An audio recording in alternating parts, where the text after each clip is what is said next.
A história da Igreja, séculos 16 e 17. A Igreja tem sido o lugar da ação de Deus pelos últimos 2000 anos.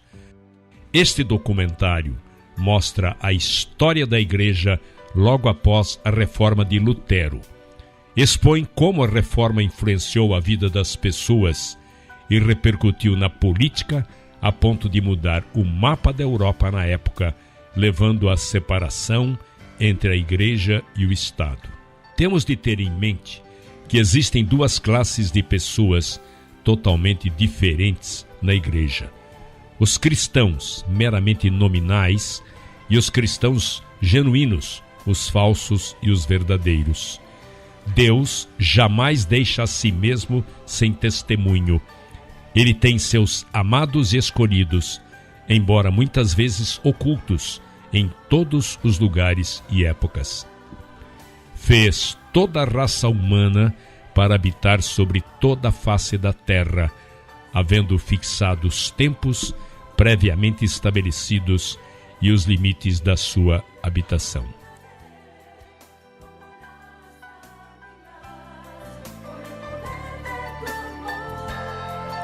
O que foi a Reforma?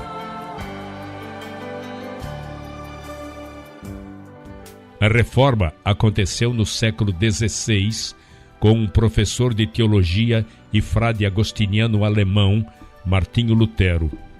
Martinho Lutero viveu na cidade de Wittenberg, na região do Sacro Império Germânico. No dia 31 de outubro de 1517, insatisfeito com a situação da Igreja, publicou na porta da Catedral de Wittenberg as suas 95 teses, em que se opunha à doutrina de indulgências e penitências, à negociação de cargos eclesiásticos feitas pela Santa Igreja e tudo aquilo que ele entendia como uma espécie de negociação da salvação. O movimento de Lutero tornou-se conhecido como um protesto contra os abusos do clero, evoluindo para uma proposta de reforma no catolicismo romano, com base no que se entendia como um retorno às escrituras sagradas. Lutero foi apoiado por vários religiosos e líderes europeus, provocando uma revolução religiosa, iniciada na Alemanha e que se estendeu posteriormente por toda a Europa, em proporções que ninguém imaginava. Europa após a Reforma. Em toda a Europa, as divisões causadas pela Reforma levaram a surtos de violência religiosa e o estabelecimento de igrejas separadas do Estado. Após Lutero haver afixado as 95 teses na porta da catedral, houve uma revolta camponesa na Alemanha. A Reforma protestante não se restringiu a uma crítica puramente da doutrina católica. Os questionamentos quanto à riqueza da Igreja, ao chegarem às classes exploradas da sociedade, resultaram em uma guerra dos camponeses contra a nobreza. Os camponeses queriam uma reforma agrária. Invadiam as terras da Igreja e dos nobres, que apoiavam a Igreja para distribuir a terra. Eles criticavam a propriedade privada e o poder político institucionalizado pelo Estado. Pregavam a igualdade entre todas as pessoas, além da humildade, da solidariedade e da divisão de bens. Nas cidades, as camadas populares também estavam insatisfeitas, o que demonstrava que os conflitos sociais não se restringiram ao campo. Toda a sociedade germânica estava envolvida. A Guerra Camponesa começou em agosto de 1524. Cerca de 300 mil camponeses compuseram as forças militares populares contra a nobreza. O movimento logo se enfraqueceu. Em meados de 1525, a intensa repressão conseguiu vencer as forças camponesas e cerca de 100 mil pessoas foram mortas. Em 1530, Lutero e alguns padres assinaram um documento chamado Declaração de Augsburg, onde criava a Igreja Reformada da Alemanha, ou conhecida mais tarde por Igreja Luterana. Outros países também fizeram a reforma, como a Dinamarca e a Suécia, rompendo com a Igreja Romana. Na Suíça, Ulrich Zwinglio havia se tornado padre católico em 1506. Foi fortemente inspirado por Erasmo de Roterdã, com quem manteve contato, passando a realizar um profundo estudo da Bíblia e principalmente do Novo Testamento. Foi também um seguidor de Martinho Lutero, iniciando a difusão do protestantismo na Suíça. Passou a pregar as novas doutrinas protestantes em várias cidades suíças, conseguindo amplo apoio popular. Uma guerra civil ocorreu entre 1529 e 1531, resultando na morte de mais de 5.000 pessoas. Ulrich Zwinglio participou ativamente dos combates, sendo morto em um deles em 1531. O resultado da Guerra Civil na Suíça foi positivo aos protestantes. A assinatura de um tratado entre as forças em conflito garantiu a liberdade de escolher a religião que gostariam de seguir. A cidade de Genebra passaria a ser conhecida como a Roma do protestantismo, em decorrência da liberdade aos cultos protestantes, em um momento de intensa perseguição religiosa em outros locais do continente europeu. Em razão desse caráter de local do refúgio, Genebra acabou recebendo o teólogo francês João Calvino, que iria desenvolver sua doutrina religiosa na cidade.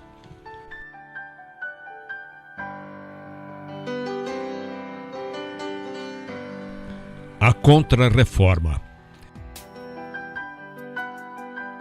A Igreja Romana demorou muito para reagir.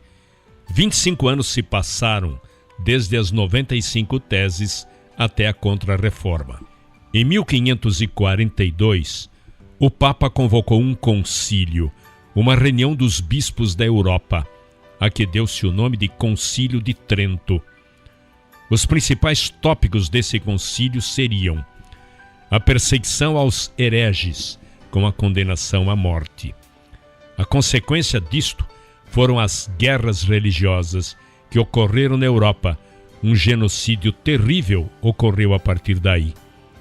A criação de uma lista de livros proibidos. A restauração da Inquisição, que estava meio adormecida. O sucesso da Contra-Reforma foi relativo. Em países tradicionalmente católicos, como Portugal, Espanha, Itália, a maior parte da França e a Áustria, o sucesso foi quase completo. Em outros países, vamos ter uma divisão. Suíça, metade católica, metade reformada. Os Países Baixos, Holanda, Bélgica, Alemanha dividida, o norte predominantemente luterano e o sul predominantemente católico. Mas a Igreja Católica viu nas Américas, nesta época estavam sendo colonizadas, o momento de expandir o catolicismo. Os habitantes das Américas teriam de ser católicos. Daí o motivo da criação de muitas ordens religiosas, carmelitas, beneditinos, franciscanos, mas principalmente jesuítas, para a catequização dos índios.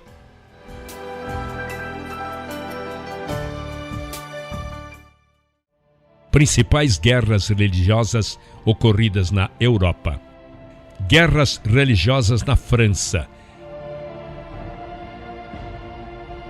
Após a reforma de Lutero, as guerras religiosas na França constituem uma série de 8 conflitos que devastaram o reino da França na segunda metade do século XVI, ocorrida entre católicos e protestantes. A partir de 1550 até o século XVII, os protestantes da França começaram a ser chamados de huguenotes. O termo designava os cristãos reformados de Genebra, na maioria calvinista. Ao todo foram travadas 8 guerras, tendo 4 delas surgido no reinado do rei Carlos IX, e as outras 4 durante os reinados dos reis Henrique III e Henrique IV. A Quarta Guerra, 1572-73, foi a maior e mais sangrenta de todas. Teve início depois da matança de milhares de protestantes na noite de São Bartolomeu, 24 de agosto de 1572, na praça de La Rochelle, que os católicos não conseguiram adquirir para si, e terminou com a paz de La Rochelle, que restituiu aos protestantes algumas cidades para praticarem seu culto. A Oitava Guerra também foi importante, conhecida por Guerra dos Três Henriques, que deu a vitória a Henrique de Navarra, que depois de renunciar ao protestantismo em 25 de julho de 1593 e ter se convertido ao catolicismo, foi coroado rei de França, Henrique IV. Ele publicou o Edito de Nantes, 13 de abril de 1598, que assegurava a tolerância religiosa na França, pondo fim à guerra. Essas guerras na França ocorreram entre a realeza, formada pela Liga Católica, e a nobreza, constituída pelos protestantes huguenotes. 3 famílias competiam pelo controle da França. A família Valois, que estava no poder e era católica. A família Bourbon, cujos membros eram huguenotes, protestantes reformados. A família Guise, que também era católica. Tudo começou em 1559, quando o rei francês Henrique II morre de repente, vítima de um acidente. Ele deixa vários filhos e filhas. Apesar disso, a estabilidade política da França estava seriamente ameaçada. Seu filho que o sucede, Francisco II, morre um ano depois. Em seguida, assume seu irmão Carlos IX, que tem 10 anos.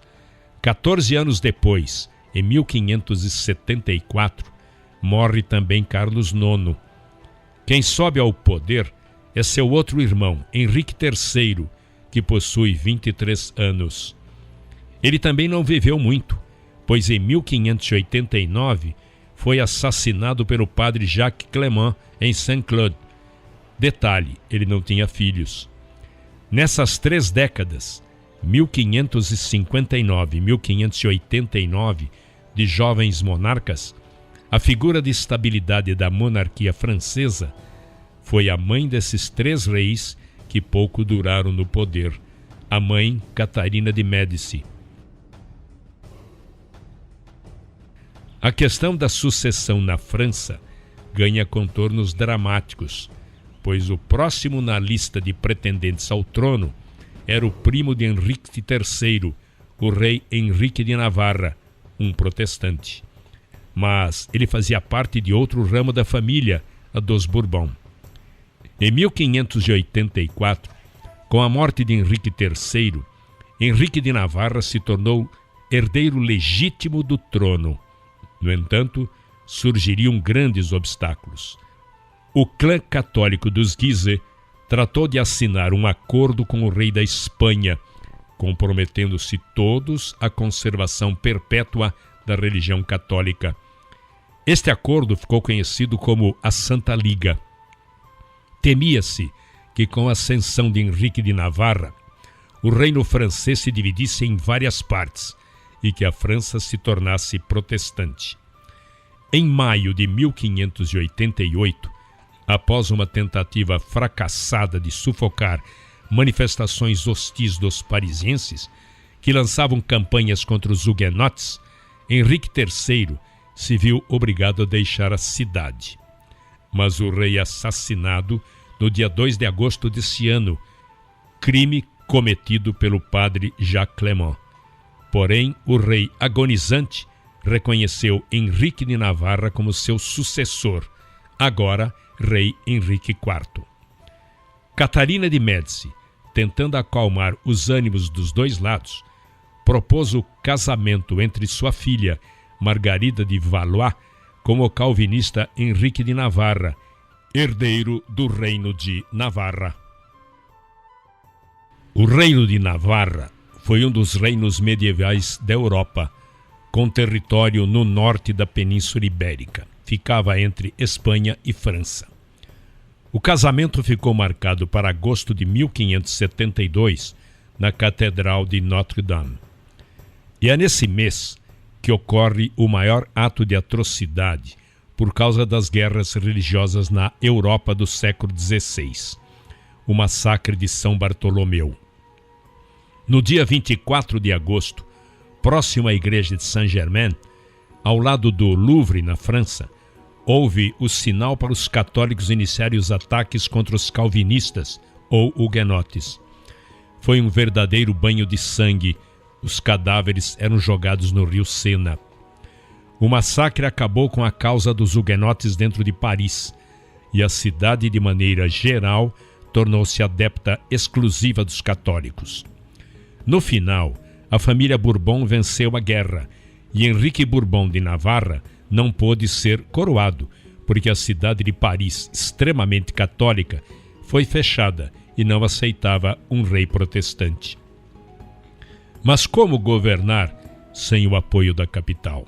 Seria impossível. Henrique IV precisava controlar a cidade de qualquer jeito.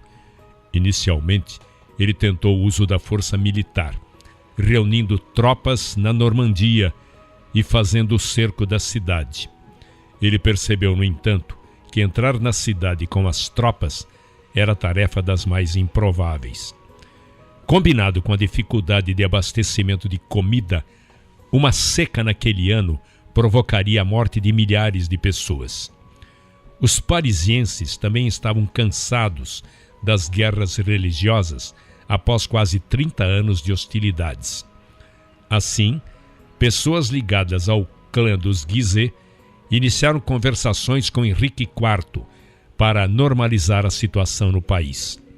A questão da renúncia do protestantismo por parte do rei logo foi levantada. Em julho de 1593, Henrique IV converteu-se ao catolicismo. Sua frase, "Paris vale mais do que uma missa", ficou famosa. Finalmente, em 22 de março de 1594, ele entra na cidade.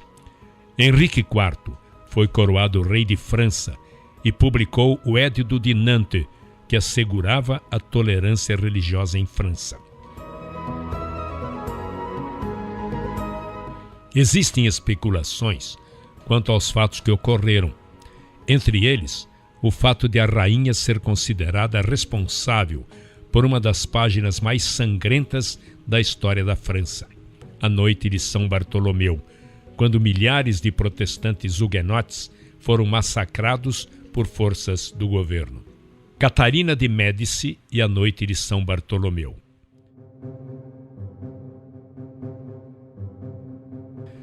A rainha era reconhecida por muitos como uma fanática religiosa e envenenadora.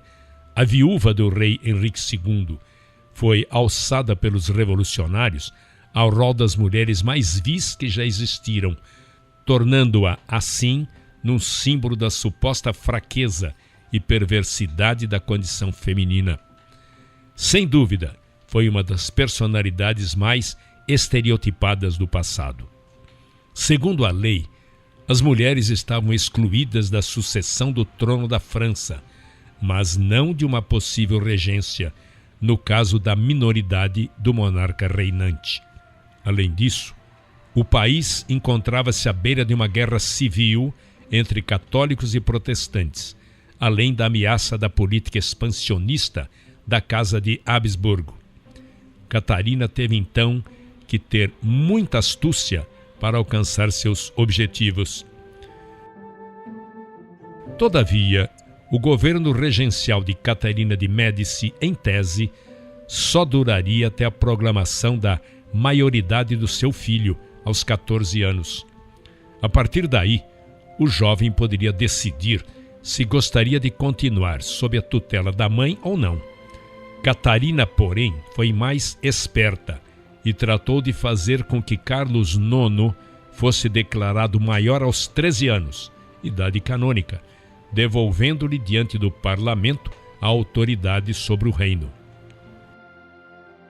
Devido à sua inexperiência e falta de aptidão para governar, Carlos nomeou a mãe superintendente de Estado, de modo que ela continuaria a reinar de forma quase autocrática.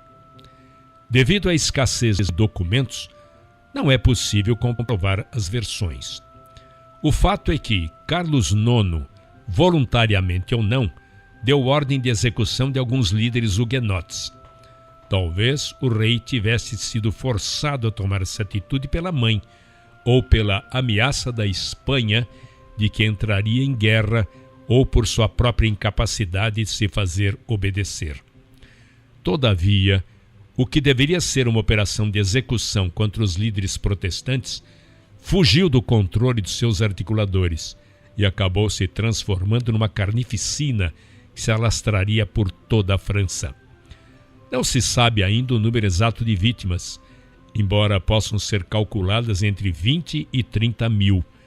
2 dias depois, em 26 de agosto, Carlos IX justificou sua atitude ao parlamento com base na suposta conspiração que visava o assassinato dele e de sua família. Os huguenotes, porém, apontaram a rainha-mãe como a verdadeira culpada, devido à influência que esta exercia sobre o rei. O veredito da culpabilidade de Catarina era unânime. Um panfleto anônimo de 1575 intitulava O Discurso Maravilhoso da Vida, das ações e dos abusos de Catarina de Médici, a rainha-mãe. Ajudou a difundir por toda a Europa a sua lenda negra. As notícias do massacre da noite de São Bartolomeu foram mal recebidas por todos os países protestantes. Revogação do Édito.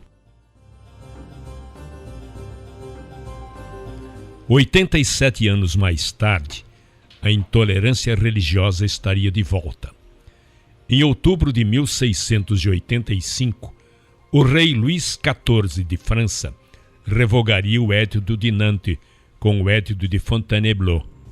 O Édito de Fontainebleau foi um decreto histórico assinado em outubro de 1685 pelo rei Luís XIV da França, pelo qual revocava o Édito de Nantes e ordenava a destruição de igrejas huguenotes e o fechamento de escolas protestantes.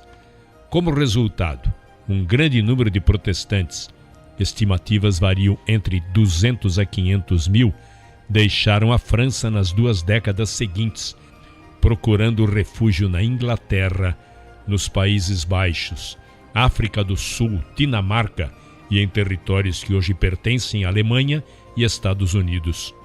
Os huguenotes eram a nata da nação, e a revogação da tolerância religiosa para com os calvinistas teve efeitos nefastos para a economia francesa e positivos para a economia dos países que acolheram os exilados, a Prússia e o Reino Unido em especial. A segunda mulher de Luís XIV, Madame de Maintenon, era muito católica e uma defensora da perseguição aos protestantes. Foi uma das principais responsáveis, juntamente com seu confessor e mentor espiritual, François de la Chaise. O rei Luís XIV da França, que era neto de Henrique IV, disse: "Meu avô adorava os huguenotes e não os temia. Meu pai temia-os e não os amava. Eu não os amo, nem os temo." A Guerra Civil Inglesa. Panorama na Inglaterra antes da Guerra Civil. Na Inglaterra, Henrique VIII rompe com a Igreja e anula seu próprio casamento e cria a Igreja Anglicana.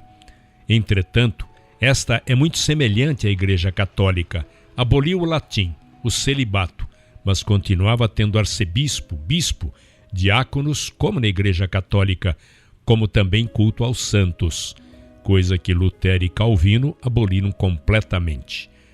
No ano de 1558, a princesa Elizabeth, filha de Ana Bolena, subiu ao trono aos 25 anos de idade. Pelo ato de supremacia em 1559, ela foi declarada governador supremo da Igreja na Inglaterra, em vez de chefe supremo da Igreja, como era seu pai Henrique VIII. Pelo ato de uniformidade, Elizabeth restaurou o uso do livro de oração comum de Eduardo VI. O não comparecimento nas reuniões da igreja aos domingos e dias santos era cobrada uma multa de 1 shilling, 12 pence, uma parte substancial do salário semanal de um trabalhador na época. Em 1563, os 42 artigos foram revistos e reduzidos a 39 artigos, consolidando a doutrina protestante anglicana, não sendo claramente luterana ou calvinista. Esse panorama de perseguição gerou uma importante onda de imigração de perseguidos que foram para a América do Norte com a intenção de colonizar a nova região. Em 1570, o Papa Pio V emitiu uma bula de excomunhão contra Elizabeth por causa de suas medidas anticatólicas. Ela retalhou por meio de uma lei dizendo que os jesuítas, que eram agentes do Papa, planejavam retomar a Inglaterra para Roma. Na Inglaterra, cerca de 120 jesuítas foram executados. Mais tarde, o Papa recrutou Filipe II, rei da Espanha, a conquistar a Inglaterra para o papado. Filipe II era filho do imperador Carlos V da Espanha e de Isabel de Portugal. Ele se acreditava designado por Deus para preservar a religião católica entre os súditos. Casou-se 4 vezes, sempre por conveniência. Primeira com a prima dele, Maria de Portugal, que morreu prematuramente em circunstâncias obscuras. Em seguida, desposou Maria I, Tudor, conhecida como a Sanguinária, da Inglaterra, pelo que adquiriu supostos direitos à coroa da Inglaterra em 1554. Porém, o projeto de união dos dois países falhou com a morte de Maria em 1558, antes de ter tido um filho. Filipe tinha oferecido para se casar com Elizabeth, mas ela recusou. A terceira esposa foi Isabel de Valois, filha de Henrique II da França, com quem se casou após a celebração do tratado, em 1559, que terminou com a Guerra de 60 anos com a França, sendo esse casamento também parte do processo de pacificação. A última esposa foi Ana da Áustria, mãe do futuro rei Filipe III. Em 1588, Filipe organizou uma grande frota conhecida como Armada Espanhola e navegou contra a Inglaterra. A Espanha orgulhosamente a chamava de a Grande Armada Invencível. Ela contava com 130 navios, com cerca de 30 mil marinheiros e muito mais poderosa do que a frota inglesa. Durante o tempo em que a frota espanhola estava sendo construída nos portos da Espanha, tudo foi feito escondido da Inglaterra. O Papa ainda prometeu uma contribuição de 1 milhão de coroas para as despesas da armada. A armada partiu da Espanha em maio de 1588 e chegou ao Canal da Mancha no final de julho e travou algumas batalhas. Em 8 de agosto, os ingleses obtiveram uma vitória decisiva. Sob bombardeio inimigo e fustigado por grandes tempestades, a frota espanhola fugiu para o norte, contornando a Escócia na tentativa de voltar à Espanha. Nunca uma frota de navios de guerra esteve em tão grande aflição.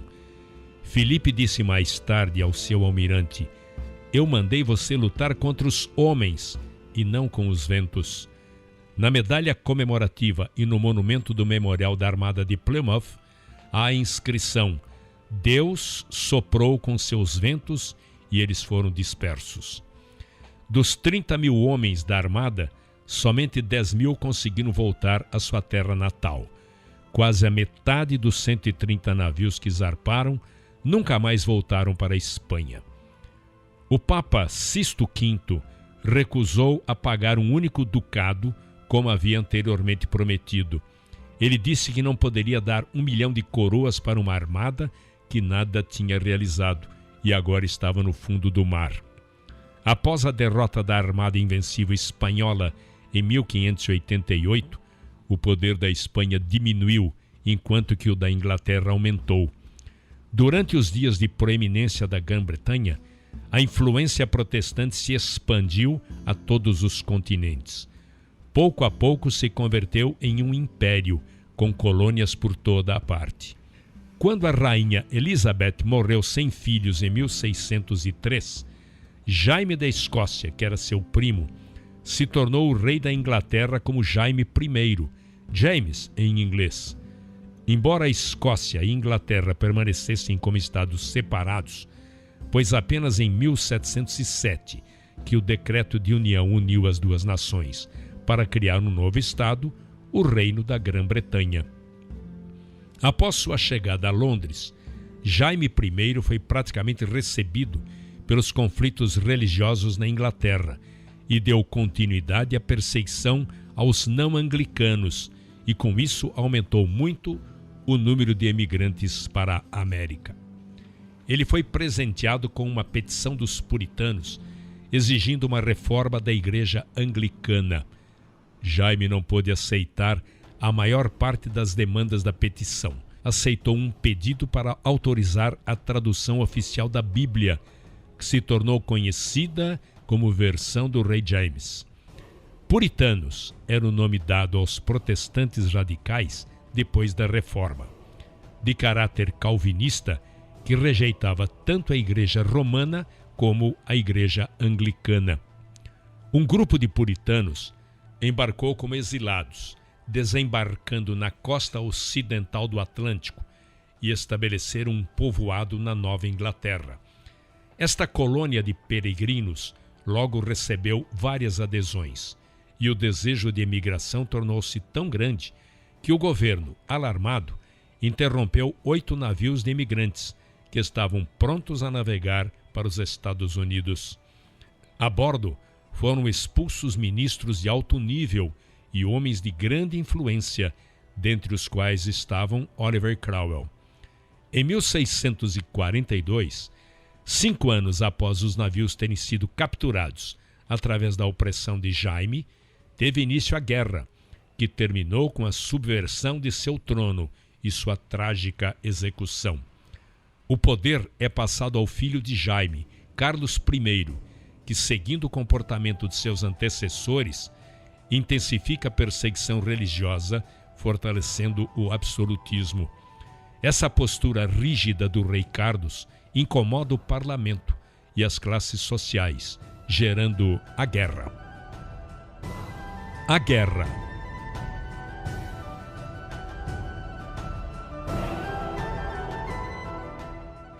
A Guerra Civil Inglesa ocorreu entre os partidários do rei Carlos I e o parlamento, liderado por Oliver Cromwell. Começou em 1642 e acabou com a condenação à morte de Carlos I em 1649. Antes da Revolução, o poder do rei era absolutista, uma vez que contestá-lo era sacrilégio. Depois da Revolução, o poder do rei foi reduzido. Desde então, o rei existe e reina, mas não governa. Quem governa é o primeiro-ministro através do parlamento.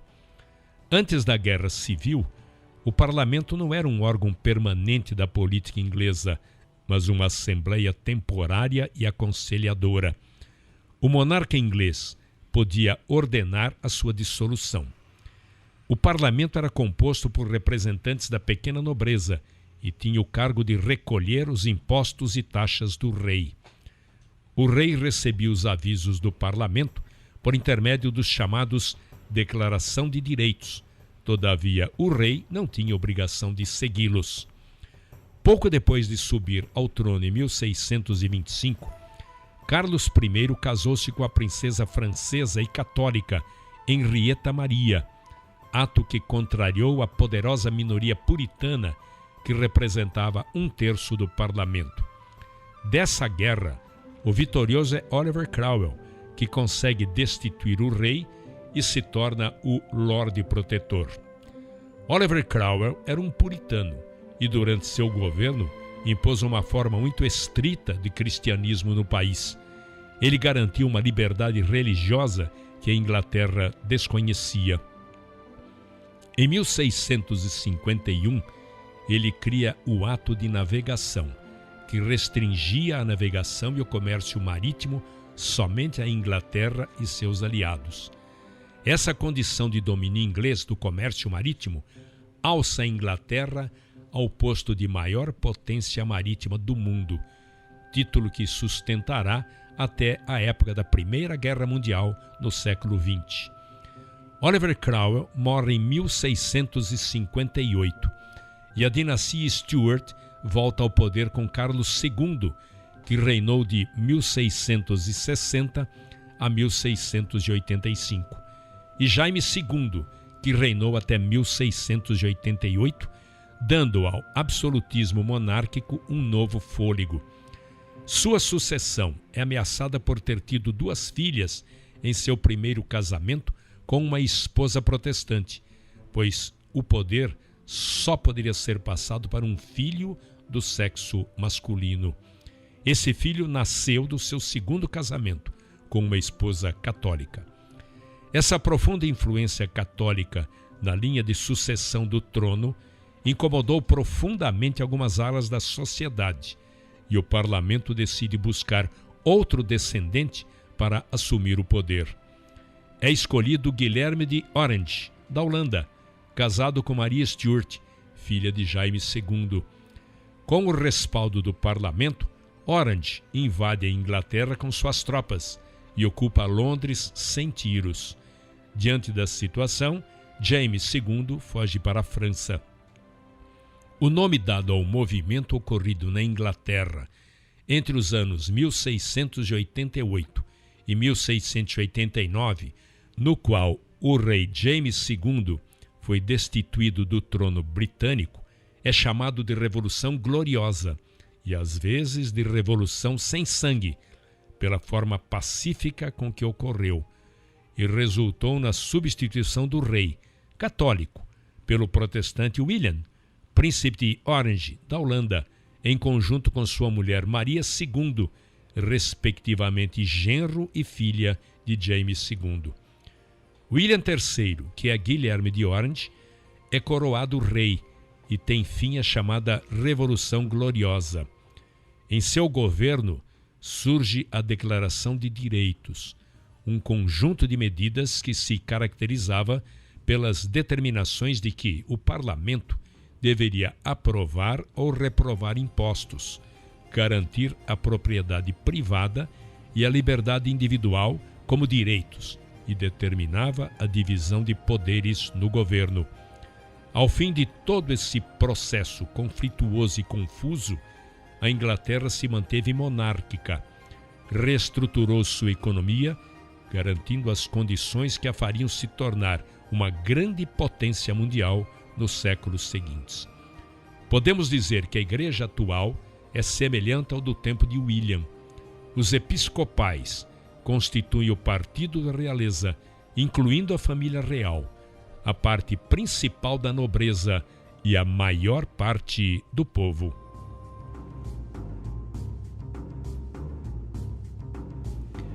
Guerra dos 30 Anos. Conflito entre católicos e protestantes que marcou a Europa de 1618 a 1648. A Guerra dos 30 Anos representou um conjunto de conflitos de caráter político e religioso, desenvolvidos entre diversos países da Europa durante os anos de 1618 a 1648. A guerra chegou a envolver as grandes potências da Europa, como França, Inglaterra, Espanha, Portugal, Alemanha, Dinamarca, Países Baixos, Áustria e Suécia. Todas as lutas foram travadas principalmente em solo alemão. O Sacro Império Romano-Germânico foi a união de territórios da Europa Central durante a Idade Média. O primeiro imperador romano do Ocidente, da era medieval, foi Carlos Magno, no ano 800. O último imperador foi Francisco II, que abdicou e dissolveu o império em 1806, durante as guerras napoleônicas. A partir do século XV, esse estado era conhecido como o Sacro Império Romano da nação germânica. A última dinastia durou o maior período, de 1273 a 1806, a dinastia dos von Habsburg, que teve fim com as guerras napoleônicas. É neste período que esse império foi palco da Guerra dos 30 Anos, que foi uma série de guerras entre diversas nações europeias, que tinham por motivos rivalidades religiosas entre católicos e protestantes. Uma curiosidade é que, apesar do nome Sacro Império Romano-Germânico, o império nunca chegou a dominar a cidade de Roma. Ele recebeu esse nome em homenagem a todas as glórias e ao poder que o Império Romano conseguiu com o passar do tempo em quase todo o continente europeu. Como iniciou a Guerra dos 30 Anos? Os príncipes católicos queriam que fosse garantida a liberdade de fé, mesmo nos territórios dominados pelos reformistas, mas não tinham nenhuma intenção de conceder a mesma liberdade aos seus súditos protestantes. Essas batalhas, que durariam 3 décadas, buscavam, sobretudo, o domínio na Europa. A Casa dos Augsburg, Casa Real da Áustria, tinha como objetivo dominar todo o Sacro Império Romano-Germânico e se espalhar por toda a Europa. A Casa dos Augsburg, que era católica, havia assinado com os príncipes protestantes a Paz de Augsburg em 1555. Esse acordo dizia que o povo tinha que seguir a religião do seu príncipe, cuius regius eius religio, que cada reino teria de ter a religião do rei. A população teria de se converter à religião imposta pelo rei. Se não aceitassem, teriam um prazo para se mudarem. Assim, os Habsburgos, quando dominavam um reino, devastavam implacavelmente tudo que fosse luterano ou calvinista. Eles não se importavam, mesmo que a população fosse 90% protestante. Isso foi o que aconteceu na Boêmia.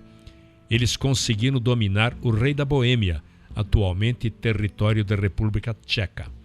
Só que nesse lugar, 90% da população era luterana, eram protestantes.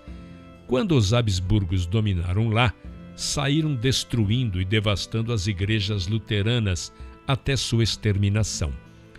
A população local não aceitou a paz dos Habsburgo e apelaram para o imperador do Sacro Império Romano-Germânico, que era Fernando II, o qual não deu ouvidos à população da Boêmia. Então, os protestantes, em 23 de maio de 1618, invadiram o Palácio Real da Boêmia, posto que estavam insatisfeitos com a destruição dos templos protestantes, a proibição aos cultos, e jogaram os representantes do Império, os ministros católicos, pela janela. Este episódio ficou conhecido como a Defenestração de Praga. Esse foi o estopim que deu início à guerra, que duraria pelos próximos 30 anos. Os luteranos da República Tcheca, Boêmia, criaram a União Evangélica, que unia luteranos e calvinistas. Já os católicos criaram a Liga Católica, e a guerra entre eles se manteve equilibrada por algum tempo. Os protestantes do Sacro Império Romano-Germânico resolveram entrar na briga. A crise alastra-se pela Alemanha e adquire proporção internacional. Os Habsburgos, com medo, apelam para os espanhóis, norte da Itália, e outros países que eles dominavam, para entrar na guerra com eles.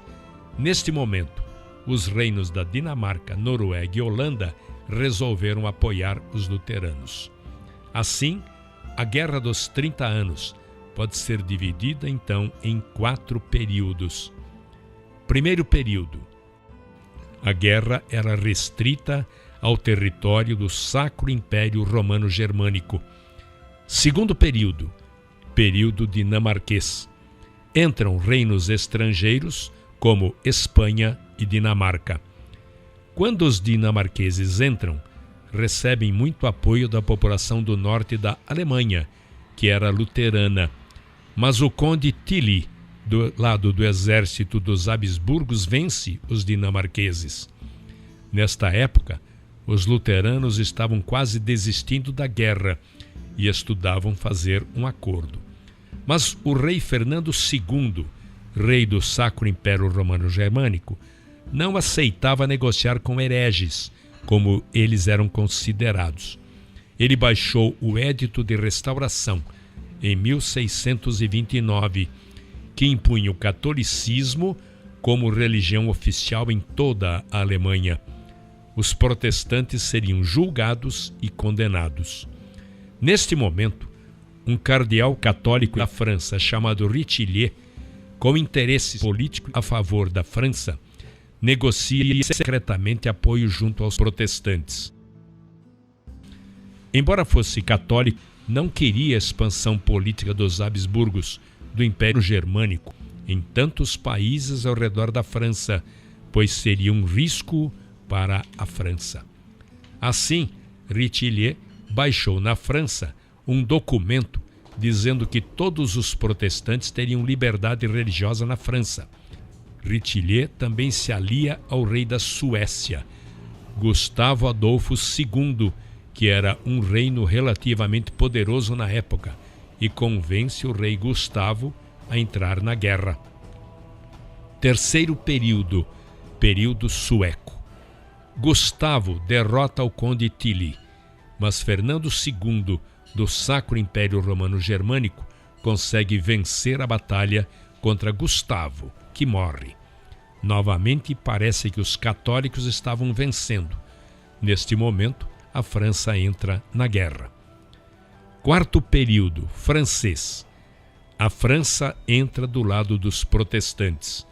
A guerra se estende por mais longos 13 anos, até 1648, quando os Habsburgos são obrigados a aceitar a Paz de Westfália, em 1648, que permite liberdade de culto a todas as religiões.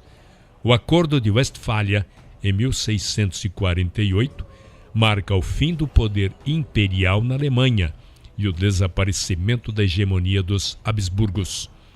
O fim desses conflitos foi marcado pela queda do Sacro Império Romano Germânico, que foi derrotado e ficou devastado durante esses anos de conflitos, enquanto a França adquiriu grande poder e relevância no continente. As consequências sobre a população foram quase inimagináveis. Por décadas, exércitos de dimensões imensas atravessaram os territórios da Europa Central, arrasando tudo que era possível, impondo com a força a própria fé, católica ou protestante, e queimando tudo para impedir que os exércitos inimigos tivessem provisões. A partir daí, toda a diplomacia se tornou mais profissional e cada nação procurou seus interesses como nação e não mais interesses de uma religião.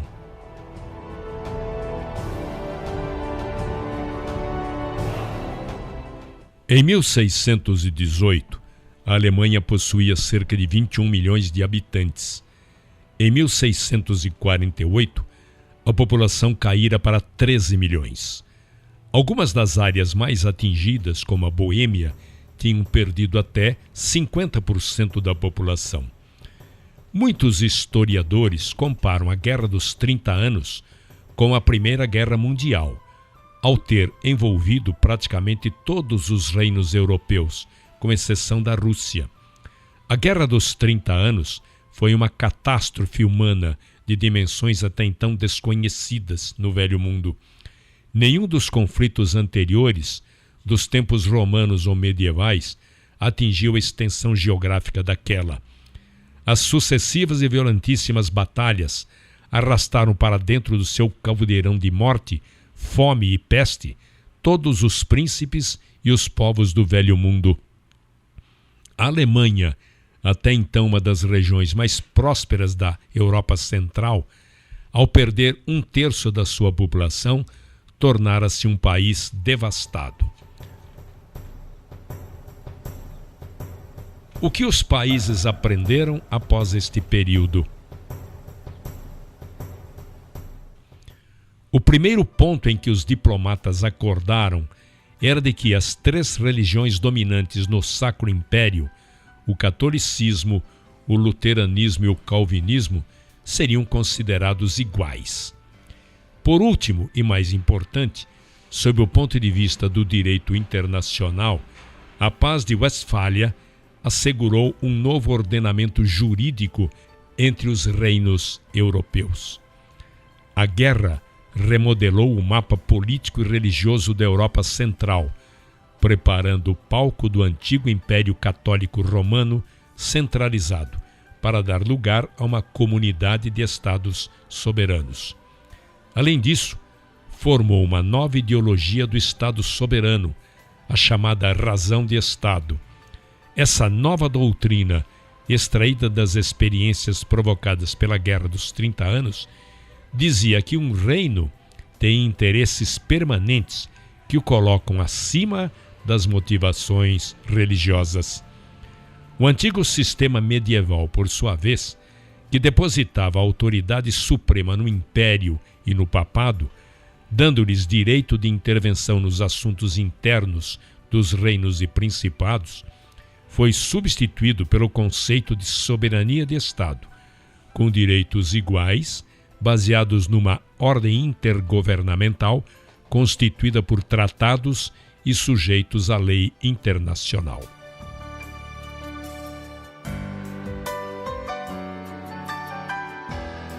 Através dos séculos, Deus tem atuado soberanamente na Terra. O nascimento de Cristo divide em 2 seções a história da linhagem humana. A história humana tem até agora 6.000 anos, 4.000 anos antes de Cristo e 2.000 anos depois de Cristo. A encarnação de Deus constituiu a linha divisória da humanidade. Nos últimos 2.000 anos, alguns eventos importantes aconteceram para a propagação do Evangelho. Toda a situação política na Terra está debaixo da soberania de Deus e coopera para que Deus realize seu propósito. Fez toda a raça humana para habitar sobre toda a face da terra, havendo fixado os tempos previamente estabelecidos e os limites da sua habitação. É Ele quem muda o tempo e as estações, remove reis e estabelece reis. Todo homem esteja sujeito às autoridades superiores, porque não há autoridade que não proceda de Deus, e as autoridades que existem foram por Ele instituídas.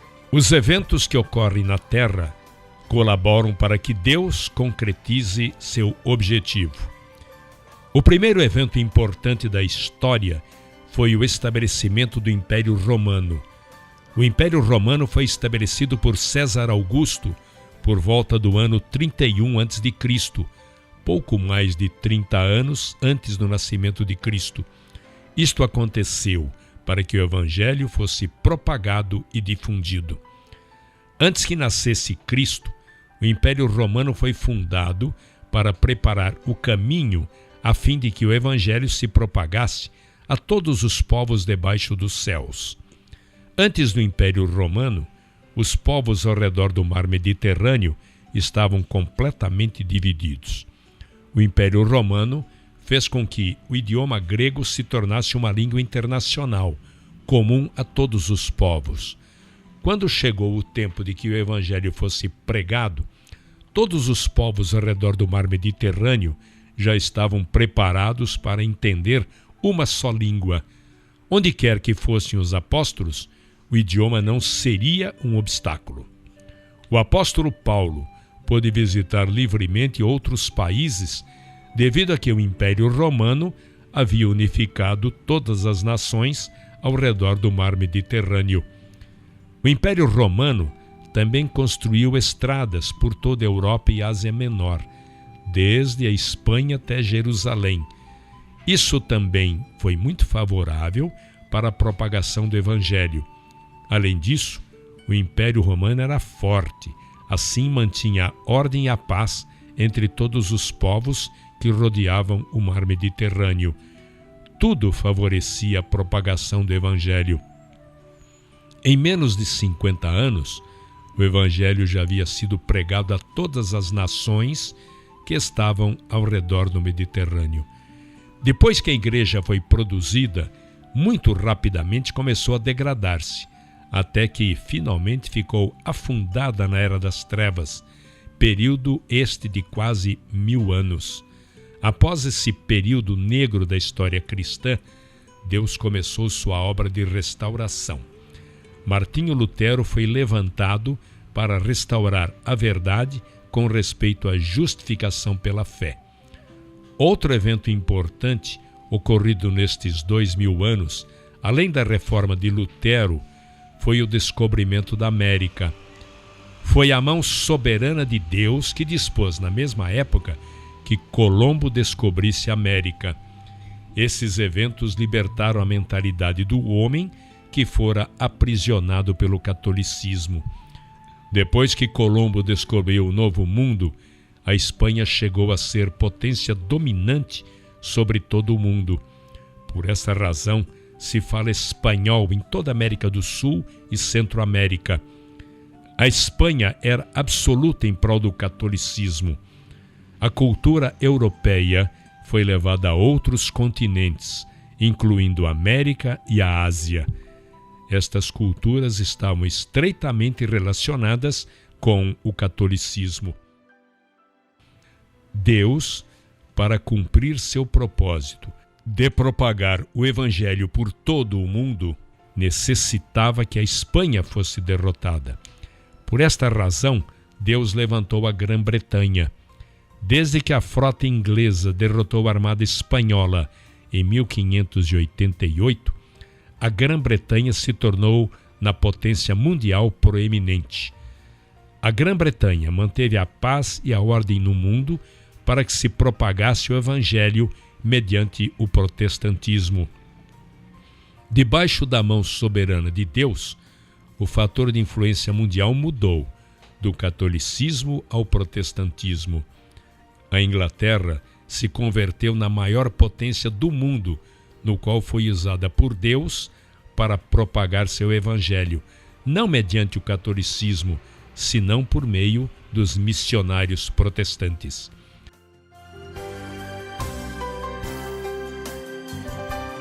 Foram mediante esses eventos da história que o evangelho foi propagado a todos os cantos dos continentes. Entretanto, o propósito de Deus não era somente que fosse pregado o evangelho, senão que também a igreja amadurecesse e constituísse o novo homem coletivo. Aprove a Deus levantar também a América e tornar os Estados Unidos a nova potência mundial. Deus usou as duas guerras mundiais para projetar os Estados Unidos como o novo líder mundial. Hoje, esta nação ocupa uma posição central na geografia da Terra. É semelhante a uma águia gigante que tem como suas asas os dois oceanos. O continente americano foi criado por Deus igual a todos os demais continentes. Entretanto, se manteve escondido por milhares de anos. Deus o preservou até que o tempo chegasse. Certamente, esses acontecimentos não ocorreram por acaso. Os tempos foram prefixados e determinados por Deus. Deus tem feito sua obra de restauração das verdades bíblicas e sobre a igreja, e tem usado a América para a expansão e prática dessas verdades. A América se tornou posteriormente no centro da restauração do Senhor.